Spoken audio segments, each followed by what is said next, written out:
Bagus itu usulnya Eros. Seharusnya kamu bersyukur punya mertua seperti itu. Ikut mikirin masa depan kamu. Kelihatannya emak teh nggak suka sama Sobri, Pak. Kalau Eros itu tidak suka sama kamu, tidak mungkin dia mau kamu tinggal di rumahnya. Eros itu sayang sama kamu. Hanya saja kamu orang Cibarengkok, orang Ciraus. Dia tidak mau Dede berangkat ke luar negeri jadi TKW.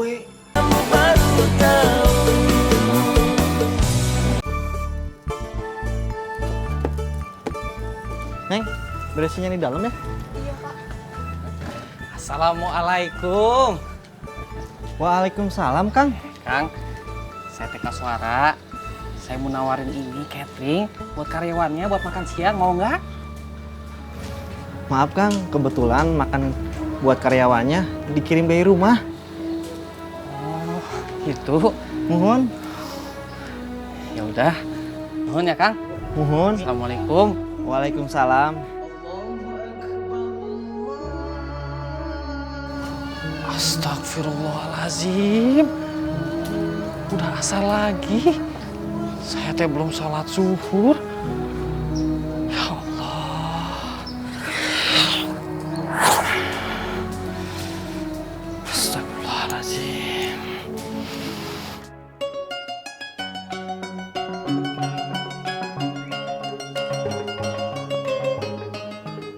Teh, Mak.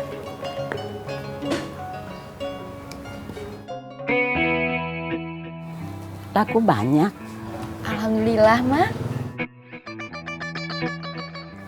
Kenapa kamu nggak ngomong sama Sobri? Bikin usaha berdua, kelola berdua. Jual pulsa ini lumayan penghasilannya. Ma, insya Allah, Dede nggak akan pergi keluar. Deh, dengar emak baik-baik. Meskipun gaji Sobri nanti 5 juta sebulan, tetap bukan jaminan. Gaji TKW paling kecil 6 juta.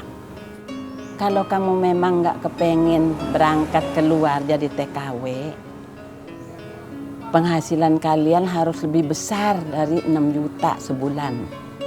Dengan cara dagang, kalian punya kesempatan untuk mencari penghasilan sebesar itu. Sekarang kesempatannya, selagi emak punya sedikit uang untuk modal. Nanti kamu ngobrol sama Sobri. Iya, Mak. Emak bawel, tapi nanti kamu akan tahu kalau omongan emak benar.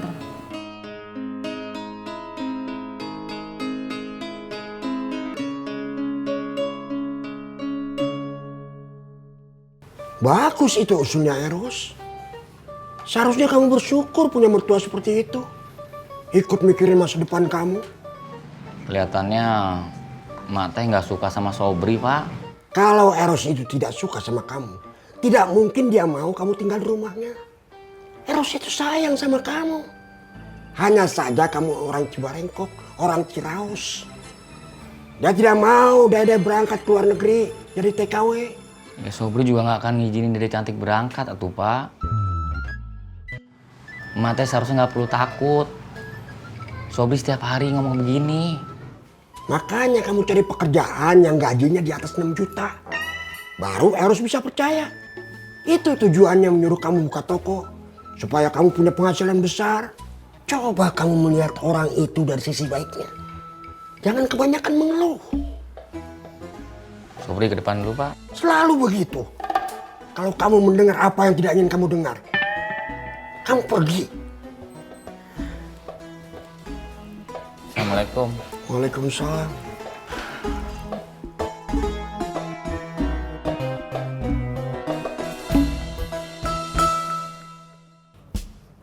Ada satu hal yang luput dari perhatian kita selama ini.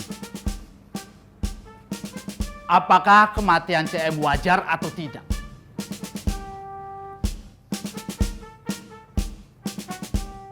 Bakteri lambung. Ini sesuatu yang mencurigakan. Apakah memang karena bakteri lambung atau bukan? Kenapa mereka langsung melakukan otopsi? Jawabannya satu. Supaya kita tidak melakukan otopsi. Otopsi teh naon, Komandan? Bedah mayat. Mereka tidak mau kita melakukan otopsi. Supaya kita tidak tahu sebab pasti kematiannya CM.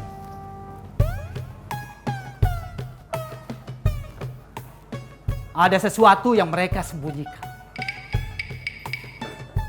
Dan perubahan perilaku Kang Aceng setelah kematian CM. Kang Aceng berhalusinasi. Berbicara sendiri. Hilang nafsu makan. Susah tidur. Dan guling-gulingan di makam. Sama persis seperti efek yang ditimbulkan setelah mengkonsumsi Flaka. Ini adalah pekerjaan konspirasi global.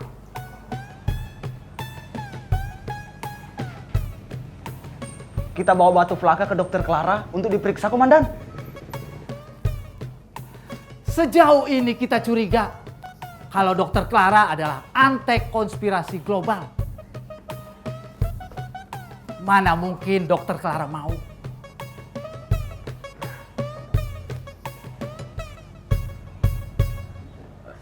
Kita coba saja, Komandan. Siapa tahu Bu Dokter teh bukan anggota konspirasi global.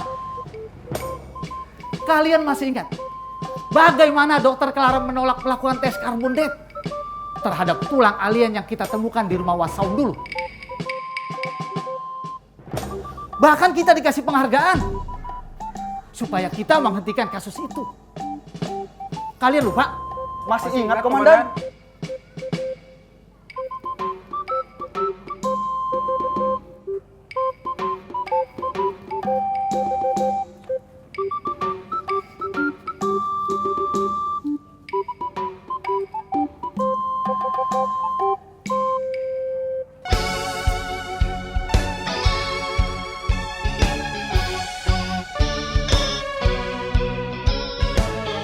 Kita coba saja